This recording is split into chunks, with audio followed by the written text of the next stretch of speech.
Maintenant? Oh. OK. Oh! OK. Les bases d'entraînement. Non, les gars, aujourd'hui, c'est un à la fois, parce qu'on va y aller dans le détail. Présentation.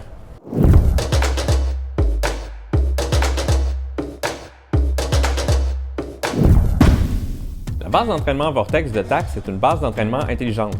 Ce qui veut dire qu'on a absolument besoin d'un programme d'entraînement pour qu'elle génère une certaine résistance. On va aussi avoir besoin de remplacer le déclenchement rapide de notre vélo, ainsi que le pneu original pour un pneu d'entraînement bleu.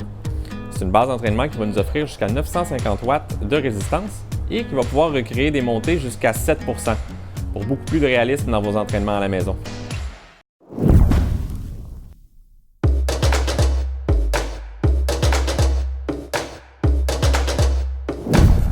Le flux de TAC, c'est une autre base d'entraînement intelligente, ce qui veut dire qu'on a besoin d'un programme d'entraînement pour générer une certaine résistance. C'est aussi une base qui va être capable de nous donner des informations telles la puissance, la vitesse et la cadence avec une précision de plus ou moins 5 C'est une base d'entraînement qu'on va devoir brancher au mur. Avec ses pattes larges, on a une très bonne stabilité.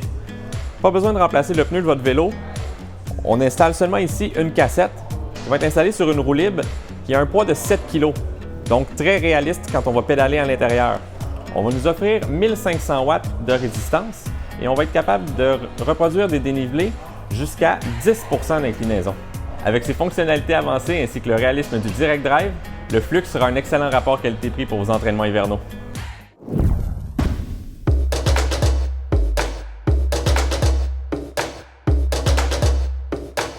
Le Neo est la base d'entraînement intelligente la plus évoluée offerte par Tacx.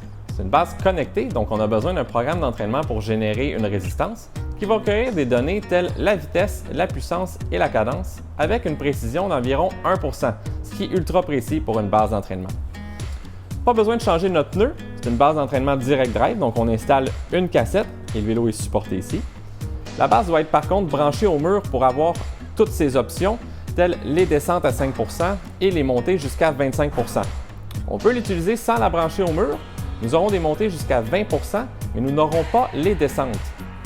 La roue libre utilisée à l'intérieur est une roue libre virtuelle, ce qui va l'aider à recréer que ce soit pavé, gravier ou toute autre surface sur lesquelles vous allez pouvoir rouler, ce qui augmente encore plus le réalisme pour votre entraînement hivernal.